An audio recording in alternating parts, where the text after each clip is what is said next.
Friends दोस्तों, स्वागत है आपका एक नए क्लास में। जैसा कि हमने आपसे वादा किया था कि 5 तारीख से आपको लगातार फिजिक्स की वीडियोस देंगे। ये वीडियो थोड़ी सी लेट आपको मिल पाएगी क्योंकि आज पूरे दिन बहुत बिजी रहे मेरे भाई, ठीक है। लेकिन दोबारा से शक्तिमान की तरह शक्तियों को इकट्ठा किया है और लेके आ गए हैं इस वीडियो को। भाई सबसे ज्यादा कमेंट्स थे सर 5th सेमेस्टर की जो मेरी फिजिक्स है उसके सेकंड पेपर की कुछ जुगाड़ करिए भाई, ठीक है।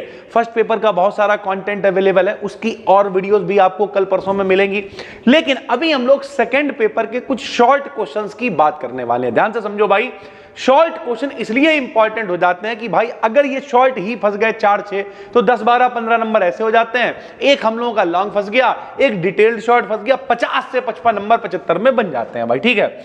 सबसे पहला जो मेरे भाई मोस्ट इंपॉर्टेंट क्वेश्चन है, 11 क्वेश्चंस की हम बात करने वाले हैं। हम ये नहीं कह रहे हैं कि ये 11 क्वेश्चंस ही पेपर में आ जाएंगे, लेकिन हाँ इन 11 में से मेरे भाई 5-7 क्वेश्चन ऐसे हैं जो लगभग आपको कोई सेट उठा के देख लो, कोई पेपर उठा के देख लो, वो मिल जाएंगे। जैसे पहला ही क्वेश्चन है, हाइजेनबर्ग की अनिश्चितता का सिद्धांत, हेजनबर्ग्स अनसर्टेनिटी प्रिंसिपल, कि मेरे भाई अगर आप मोमेंटम निकाल लोगे तो पोजीशन नहीं निकाल पाओगे, पोजीशन निकाल लोगे तो मोमेंटम नहीं निकाल पाओगे। यानी दोनों की जो मल्टीप्लाई है वो बड़ी है या बराबर है 4 पाई की आपको पढ़ाया हुआ है। नहीं पढ़ा है तो डिस्क्रिप्शन में हम एक प्लेलिस्ट दे रहे हैं मेरे भाई, ये सारे टॉपिक उसके अंदर मिल जाएंगे। जो नहीं मिलेंगे वो हम यहीं इसी वीडियो के अंदर आपको बता देंगे भाई, ठीक है। उसके अलावा ये पीडीएफ भी आपको दे देंगे, अपना फ्री टेलीग्राम चैनल है BDKDN BSc पर भाई, ठीक है। दूसरा है ऑपरेटर क्या होता है भाई। शॉर्ट के लिए ऑपरेटर बहुत इंपॉर्टेंट है। आप मान के चलो 10 सेट अगर आप उठाओगे तो 10 में से हो सकता है 10 के 10 सेट्स में आपको मिल जाए कि ऑपरेटर क्या होता है भाई, ठीक है। उसके बाद एक क्वेश्चन बहुत इंपॉर्टेंट है, fine structure of spectral lines. देखो भैया, स्पेक्ट्रमी रेखाएं सरल भाषा में हम लोग कहा करते थे। स्पेक्ट्रम का मतलब हमेशा ग्रुप होता है, ठीक है। जैसे अगर हम हाइड्रोजन के स्पेक्ट्रम की बात करते थे तो H alpha, H beta, H gamma, इस तरीके की लाइंस प्राप्त हुआ करती थी। तो हमेशा जब भी कभी स्पेक्ट्रम की बात करते हैं, यहाँ शॉर्ट में आया हुआ क्वेश्चन है तो यहाँ बहुत डिटेल में घुसने की जरूरत नहीं है भाई। हमने क्या लिखा, फाइन का मतलब क्या होता है, वो कहते नहीं फाइन स्ट्रक्चर, यानी उसके और अंदर घुस के बताओ और डिटेल में बताओ। तो जब भी कभी कोई स्पेक्ट्रल लाइन होगी, जब वो टूटेगी उसके अंदर की लाइन हमें मिलेंगी तो उसे फाइन स्ट्रक्चर कह देंगे। कैसे भाई, हमने लिखा किसी स्पेक्ट्रल लाइन का फाइन स्ट्रक्चर किसी एटम की जो मेन स्पेक्ट्रल लाइन है का 2 या 2 से अधिक कंपोनेंट्स में स्प्लिट होना है। जो मेन लाइन है वो और अंदर टूट जाए, पहले हम और अंदर तक घुसते चले जा रहे तो वो फाइन स्ट्रक्चर कहलाएगा भाई, ठीक है। तो 2 या 2 से अधिक भागों में जब वो स्प्लिट होगी, स्पेक्ट्रल लाइंस में टूटेगी, अधिक कंपोनेंट्स में स्प्लिट होना है। इन कंपोनेंट्स की वेवलेंथ स्लाइटली डिफरेंट होती है, यानी अलग अलग वेवलेंथ में ये टूट जाएंगे। इसी को हम लोग क्या कह रहे हैं भैया कि फाइन स्ट्रक्चर है ये, और डिटेल में जानने को मिल रहा है। यह स्प्लिटिंग क्यों होती है भाई, जाहिर सी बात है, स्पिन इलेक्ट्रॉन जो है स्पिन मोशन होता है तो इसी की वजह से होती है। तो यह स्प्लिटिंग तब होती है जब एटम यानी जो परमाणु है एक एनर्जी लेवल से दूसरे एनर्जी लेवल में मेरे भाई ट्रांजिशन करता है। बचपन से पढ़ाया जाता है, एनर्जी मिली भैया ग्राउंड स्टेट से एक्साइटेड स्टेट में चले गए, थोड़ी देर बाद भैया सब खर्चा हो गया, वापस अपनी औकात में वापस लौट आया, ठीक है। कि जब कभी ये ट्रांजिशन हो रहा होता है तो एनर्जी क्या होती है, ये एमिट करता है। जब हायर स्टेट से ग्राउंड स्टेट में लौटेगा तो वो क्या करेगा, एनर्जी को वापस एमिट करेगा मेरे भाई, ठीक है। स्पेक्ट्रल लाइंस का ये फाइन स्ट्रक्चर इलेक्ट्रॉन स्पिन के कारण होता है। यही भी हमने आपको बताया कि भाई ये जो फाइन स्ट्रक्चर हमें मिल पा रहा है, ये स्प्लिटिंग हो पा रही है, क्यों हो पा रही है, इलेक्ट्रॉन की स्पिन के कारण हो पा रही है भाई, ठीक है। अमाउंट ऑफ स्प्लिटिंग को, कितनी स्प्लिटिंग हुई है को फाइन स्ट्रक्चर कांस्टेंट से हम लोग नापते हैं। कांस्टेंट से नाप लेंगे कि कितनी स्प्लिटिंग हुई है, जिसकी वैल्यू होती है अल्फा ke² अपान में HCH प्लांक कांस्टेंट है, C वेलोसिटी ऑफ लाइट है, E इलेक्ट्रॉन पे चार्ज हो जाएगा, K कूलम्ब्स कांस्टेंट हो जाएगा। लिखते हैं भाई अल्फा से, और अल्फा हो जाएगा स्ट्रक्चर, फाइन स्ट्रक्चर कांस्टेंट भाई, ठीक है। तो यानी अल्फा = ke² अपान में HC होगा। यह एक डायमेंशनलेस कांस्टेंट होता है क्योंकि ये सारे के सारे ही मेरे भाई क्या है, कांस्टेंट है। सबकी जब बीमा वगैरह हम लोग रखेंगे तो ओवरऑल कोई भी डायमेंशन नहीं आता भाई, ठीक है। तो ये हमने शॉर्ट में कर दिया, कोई बहुत बड़ा तोप काम नहीं है। लोग डरते रहते हैं, तो अगर 2 नंबर में आ रहा है, 3 नंबर में चीजें आ रही हैं, आराम से लिख सकते हो, ज्यादा डरना नहीं है। हम तो कई बार कह रहे हैं कि केवल यही नहीं, कोई भी सब्जेक्ट अगर आपको कुछ नहीं मिल रहा है, एक बार गूगल पर सर्च कर लो, उसके बारे में 4, 7, 10 लाइनें पता कर लो। जब वो लिखोगे तो ज्यादा ऑथेंटिक होगी, नंबर आराम से मिल जाते हैं भाई, ठीक है। उसके बाद मोजले का लॉ मोस्ट वांटेड है। कहने के लिए ये 11 क्वेश्चन है। हो सकता है जैसे बच्चे कमेंट्स करते हैं सर हमें लगता है पेपर आप ही बनाते हो, वही क्वेश्चन लिख के आ जाते हैं। वैसे ही मोजले लॉ, अनसर्टेनिटी प्रिंसिपल, ठीक है, ये सारी चीजें लगभग रिपीट होती हैं भाई पेपर के अंदर। अगर किस्मत अच्छी है तो ऐसे ही लिख के आ जाएंगी भाई, ठीक है। एक्सपेक्टेशन वैल्यू क्या होती है, देखो हमेशा याद रखना एक्सपेक्टेशन को हिंदी में क्या कहोगे? अनुमानित कह दो, अच्छी भाषा में अभी इतना दिमाग में नहीं आ रहा है, उसकी प्रॉपर हिंदी क्या होगी? एक्सपेक्टेशन को क्या कहोगे? अनुमानित कह दोगे। कई बार क्या होता है मेरे भाई कि पता चला हमने क्या करा, जैसे हम आपको समझाते हैं कि स्ट्रक्चर समझाते हैं, सुनो मेरे भाई, जैसे अभी हम लोग एक इवेंट कर रहे हैं, डिटेल में यहाँ नहीं बताएंगे थोड़ा सा चीजें, बाकी स्टेटस वगैरह पे सब कुछ चलेगा ही, तो आप लोग देख पाओगे। मान लिया एक सीलिंग लगती है भाई, ठीक है, तो एक सीलिंग में कितनी कुर्सियां पड़ती हैं? लगभग भैया 30 से 35 कुर्सियां मानी जाती हैं। तो अब हमने क्या किया, हम अंदाजा लगाएंगे भाई 2000 आदमी में बैठा लें, तो हम क्या करेंगे कि अंदाजा लगाएंगे यार एक में 30 मान लो, तो इतनी सीलिंग लगा लेंगे तो लोग बैठ जाएंगे। तो जब ज्यादा चीजें हो रही होती हैं तो हम लोग एवरेज निकालते हैं, अनुमान लगाते हैं, उसी को हम लोग क्या कहते हैं? एक्सपेक्टेशन वैल्यू कह देते हैं। तो हमने कहा कि अगर कोई वेव है, उसके अंदर कोई वेव फंक्शन है, अब आप फाइनल ईयर में हो इतना आपको पता है, वेव फंक्शन अगर साई है कि तो प्रोबेबिलिस्टिक का मतलब क्या होता है? प्रायिकता, अनुमान, तुक्का लगा रहा, इतना हो सकता है। प्रायिकता, सिक्का उछाला तो भैया प्रायिकता है कि हेड भी आ सकता है, टेल भी आ सकता है, 50-50 मामला है। तो भैया जो इंटरप्रिटेशन होता है, अतः किसी वेव फंक्शन को एक्सप्लेन करने के लिए हमें एक्सपेक्टेशन वैल्यू की नीड होती है, हमें एक अंदाजा लगाना पड़ता है भाई, जिसे हम लोग एवरेज वैल्यू नहीं कह सकते हैं, क्योंकि एवरेज थोड़ा सा नीचे लेवल का टर्म है, या हम लोग थोड़ा सा ऊपर लेवल पे पढ़ाई कर रहे हैं, तो यहां पे हम उसे बोल रहे हैं एक्सपेक्टेशन वैल्यू की नीड होती है। किसी डायनामिकल क्वांटिटी, भाई ठीक है, बहुत सारे कोऑर्डिनेट्स हैं, बहुत सारी चीजें हैं जिन्हें डायनामिकल क्वांटिटी कहते हैं। किसी डायनामिकल क्वांटिटी साई की expectation value probability of observing value की एवरेज होती है, यानी जो जो हम ऑब्जर्व कर रहे हैं उनका एवरेज निकाल लो मोटा मोटा, उसी को हम लोग एक्सपेक्टेशन वैल्यू कह देते हैं, एक अंदाजा लगा देते हैं। बोले हम तो एक्सपेक्ट कर रहे हैं, जैसे मान लिया क्या हुआ, आप पहली बार हमसे मिलने आए, हमने आपको बैठाला, मोहब्बत से बात करी, कोल्ड ड्रिंक पिलाई, अगली बार तुम फिर आए, हमने बैठाला भैया बढ़िया चाय पिलाई, तो जब तीसरी बार आप आओगे तो क्या एक्सपेक्ट करोगे? आप कम से कम उतना तो एवरेज एक्सपेक्ट करोगे कि यार कम से कम पानी तो पूछेंगे ना, हम आपसे मिले भी नहीं, हम झाड़ से आपको दरवाजा बंद करें, हम कह जाओ अच्छा नहीं मिल पाएंगे, समझ रहे हो? तो फिर क्या गालियां दोगे भाई?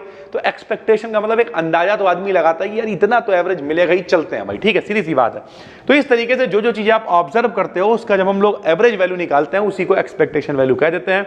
लिखने का तरीका हमने लिख दिया, मान लिया कोई फंक्शन है भाई, ठीक है, तो फंक्शन की एक्सपेक्टेशन वैल्यू अगर हम निकाल के लिखें तो ये भैया P फॉर प्रोबेबिलिटी है, सभी को पता, X और T का टाइम हो गया, पोजीशन हो गई, और ये ऑपरेटर की फॉर्म में हमने लिखा हुआ है। पहले भी आपको बता चुके हैं कि प्रोबेबिलिटी को क्या लिख सकते हैं भैया, साई स्टार लिख सकते हैं, तो प्रोबेबिलिटी को हमने साई लिख दिया, फंक्शन बाइस ऑपरेटर लिखा रहा मेरे भाई, और डी टाउ साथ में चल रहा, तो ये लिखने का तरीका है, एक्सपेक्टेशन वैल्यूज को हमने लिख दिया भाई, ठीक है। उसके अलावा fine structure of H alpha lines बहुत इंपॉर्टेंट है, आपको पता होना चाहिए। H अल्फा लाइन हमने आपको बताया भाई कि हाइड्रोजन का जो पूरा स्पेक्ट्रम है उसमें H alpha H beta depend करता है कि कहां से कहां जंप कर रहा है। जैसे पहला स्टेट, दूसरा, तीसरा, तो तीसरे से दूसरे में आ रहा है तो H अल्फा हो गया, फिर और ऊपर से नीचे आ रहा है तो बीटा हो गया, और ऊपर से आ रहा है तो गामा हो गया। इस तरीके से चीजें चलती हैं मेरे भाई, ठीक है। सबसे ज्यादा चमकदार रेड कलर की लाइन होती है, H अल्फा लाइन कहते हैं, थोड़ा सा इसके बारे में लिख देंगे। H अल्फा लाइन एक स्पेसिफिक डीप रेड यानी गाढ़े लाल रंग की विजिबल स्पेक्ट्रल लाइन होती है, जो कि कहां, बामर सीरीज में पाई जाती है। आपको पता रखा है भैया, हाइड्रोजन स्पेक्ट्रम में लाइमन, बामर, पास्टन, ब्रैकेट, फुंड सारी सीरीज चलती है, इसमें से बामर श्रेणी के अंदर H अल्फा लाइन आपको दिखाई देती है। इसकी वेवलेंथ कितनी होती है भैया, तरंगदैर्घ्य 656 नैनोमीटर होती है। यह लाइन तब ओरिजिनेट होती है जब इलेक्ट्रॉन थर्ड एनर्जी लेवल से सेकंड एनर्जी लेवल में, जब ऊपर तीसरे से दूसरे में आएगा भाई, तब क्या होगा भाई, ट्रांजिट करता है, तब बामर सीरीज की ब्राइटनेस स्पेक्ट्रल लाइंस में एक ही होती है भाई, ठीक है। तो इस तरीके से जो हाइड्रोजन की स्पेक्ट्रल लाइन है, H अल्फा लाइन है, वो क्या होती है, एक डार्क लाल कलर की स्पेक्ट्रल लाइन होती है, जो कि बामर सीरीज में पाई जाती है। एंगस्ट्रॉम में नैनोमीटर में अगर देखें तो 656 नैनोमीटर की वेवलेंथ है। कब ओरिजिनेट होगी, जब तीसरे से भैया दूसरे में इलेक्ट्रॉन जंप करेगा भाई, ठीक है। ये क्या होती है, बामर सीरीज की ब्राइटेस्ट स्पेक्ट्रल लाइंस में से एक होती है, यानी सबसे ज्यादा चमकदार जो लाइंस होती हैं उनमें से एक होती है। एक छोटा सा डायग्राम बना के दिखाया कि मान लीजिए पहला कोश है, दूसरा है, तीसरा है, तीसरे से दूसरे में जंप कर रहे हैं, एनर्जी मेरे भाई निकलती हुई दिखाई दे रही है। एनर्जी कितनी होगी, H न्यू की फॉर्म में निकलेगी, आपको फोटोन वगैरह सब पता ही है भाई, ठीक है। और इसी वाली सीरीज को हम लोग क्या कहेंगे, H अल्फा लाइन कह देंगे। इसी प्रकार H beta H gamma lines भी प्राप्त होती हैं भाई, ठीक है। तो आराम से आप शॉर्ट में 2 नंबर में लिख दोगे, कोई दिक्कत नहीं। 0 पॉइंट एनर्जी कई बार पूछा गया है। 0 पॉइंट एनर्जी का मतलब नाम से लग रहा है कि जीरो, लेकिन ऐसा नहीं है। जहां से शुरुआत करेंगे उसे जीरो कहेंगे। मान लिया किसी का यूट्यूब पे चैनल है, वो एक जीरो से शुरू कर रहा है, तब जीरो हो सकता है। या फिर ऐसा भी हो सकता है 5 साल पहले उसने चैनल बनाया हो, उसके 5000 सब्सक्राइबर्स हो, लेकिन अब वो शुरू कर रहा है तो वो 5000 सब्सक्राइबर जीरो ही हो गए। जब वो जीरो होगा तो शुरुआत तो जीरो से हो रही ना, तो उसका जो 5000 सब्सक्राइबर्स का बेस वैल्यू है उसे हम लोग 0 पॉइंट सब्सक्राइबर्स कहते हैं कि भाई हमने यहां से शुरू किया था, बाकी जो था वो किसी काम का नहीं था। तो इसी तरीके से कॉन्सेप्ट क्या है, पुराने जमाने में माना जाता था कि अगर एक सिंपल हार्मोनिक ऑसिलेटर ले लें, सरल आवर्ती ऑसिलेटर ले लें, तो क्या होगा, एनर्जी Nhν के बराबर होगी। अगर आप इसमें जीरो लेवल को देखोगे तो n का मान 0 रख दो ग्राउंड स्टेट में भाई, तो जिसमें ऑसिलेटर की ग्राउंड स्टेट n बराबर 0 रखने पर E की वैल्यू 0 प्राप्त होती है, तथा दो समीप के एनर्जी लेवल्स के बीच का डिफरेंस hν हो जाएगा। कैसे हो जाएगा, यहां आप 0 रखो Nhν में, समझाते हैं मेरे भाई, यहां देखो फाइनल ईयर में हो, आपको समझ में आ रहा होगा, लेकिन फिर भी बताते हैं। यहां 0 रख दो, ये 0 हो जाएगा, 1 रख दो तो hν हो जाएगा, 2 रख दो तो 2hν हो जाएगा। इस तरीके से चीजें चलेंगी। तो डिफरेंस कितना होगा, 2hν माइनस का hν, 1 hν का डिफरेंस आएगा भाई, सीधी सी बात है, ठीक है। लेकिन जो मॉडर्न क्वांटम थ्योरी है उसके अकॉर्डिंग बताया गया कि एनर्जी इतनी नहीं होती है भैया ऑसिलेटर के लिए। फिर बोले कितनी होती है, तो बोले n+1/2hν होती है। तो बोले इससे क्या होगा, बोले इससे ये होगा कि जो 0 पॉइंट एनर्जी है, या 0 रख के देख लो, 0 रख के देखोगे तो कितना आएगा, 1/2hν, यानी hν/2 होगी 0 पॉइंट एनर्जी, ना कि 0 हो जाएगी। तो जिससे ग्राउंड स्टेट की एनर्जी hν/2 होती है, इस एनर्जी को ही हम लोग 0 पॉइंट एनर्जी कहते हैं भाई, ठीक है। इसका एक डायग्राम छूट गया है, आप देख लेना, आपको मिल जाएगा, आप सर्च करोगे 0 पॉइंट एनर्जी, बहुत आराम से मिल जाएगा। इस तरीके का एक आप ग्राफ बना हुआ दिखाई देगा, बनाना जरूर मेरे भाई, ठीक है। तो मान लिया यहां से हम लोग 0 शुरू कर रहे हैं, लेकिन जब n बराबर 0 यहां पे है भाई, ठीक है, तो ये कितना है, मान लिया hν/2 है भाई, ठीक। ऐसे ही n बराबर 1 होगा, n बराबर 2 होगा, इस तरीके से ग्राफ मेरे भाई बन जाएगा, ठीक है। मान यहां रखते जाना, ये वाली वैल्यू, जैसे n का मान 1 रख दो भाई, तो 2 1 कम 2 कितना हो जाएगा, 3/2hν हो जाएगा, ठीक है। ऐसे ही 2 रख दो तो 2 दूनी 4, 5/2hν हो जाएगा, इस तरीके से भाई, ठीक। तो यानी ये वाली जो एनर्जी होगी n बराबर 0 पे, ये कहलाएगी hν/2, यानी 0 पॉइंट एनर्जी, या आप बना सकते हो 0 पॉइंट एनर्जी के अंदर भैया, ठीक है। उसके अलावा एक्स-रे एब्जॉर्प्शन स्पेक्ट्रा क्या होता है, इसे अभी हम पब्लिक करे दे रहे हैं, बनी पड़ी हुई है वीडियो मेरे पास, ठीक है। स्पेक्ट्रम ऑफ एक्स रेज क्या होता है, इसे भी अभी हम पब्लिक करे दे रहे हैं, बिल्कुल टेंशन नहीं लेनी है। और उसके बाद अगर हम बात करें तो relation between linear and angular momentum क्या होता है, ये वीडियो अभी हमने नहीं बनाई है, प्लेलिस्ट में नहीं ऐड है, आपके लिए ये होमवर्क है तरीके से। कमेंट करके हमें बताना रेखीय संवेग और कोणीय संवेग में क्या रिलेशन होता है भाई, ठीक है। पी कह लो, और एंगुलर मोमेंटम को हम लोग लिखेंगे जे से लिख लो, एल से लिख लो, जिससे भी आप लिखते हो। कमेंट करके बताना रिलेशन क्या होता है, हम वीडियो इसके ऊपर बना देंगे। श्रोडिंगर्स इक्वेशन लॉन्ग में आती है, टाइम डिपेंडेंट इंडिपेंडेंट, लेकिन कई बार डायरेक्ट लिखने को आ जाती है 2 नंबर में शॉर्ट में, कि श्रोडिंगर्स टाइम इंडिपेंडेंट इक्वेशन को लिखिए, टाइम इंडिपेंडेंट इक्वेशंस को लिखिए। तो इस तरीके से आप चीजों को पढ़ सकते हो। लगभग ये हमने 11 क्वेश्चंस आपको बताया, ऐसी कुछ और वीडियोस भी आपको देंगे। पहली बार देख रहे हो तो भाई चैनल को कर लो सब्सक्राइब। वीडियो थोड़ी सी ये लेट है, लेकिन कल सुबह और कुछ वीडियोस आपको देंगे। तब तक के लिए धन्यवाद। और हाँ, टेलीग्राम पे जाके बी डिकेडियन BSc जरूर ज्वाइन कर लीजिए, बिल्कुल फ्री चैनल है, जिसपे 70,000 के करीब फॉलोअर्स हैं, वही अपना रियल अकाउंट है। ये PDF आपको वहां पे हम शेयर कर देंगे इस वीडियो को पब्लिक करने के बाद में। और साथ ही साथ में केवल एक काम करना है, क्या भाई, इस चैनल को सब्सक्राइब करके कमेंट करना है कि क्या क्या आपको और कंटेंट चाहिए। चलिए सर जी, फिर मिलते हैं, थैंक यू।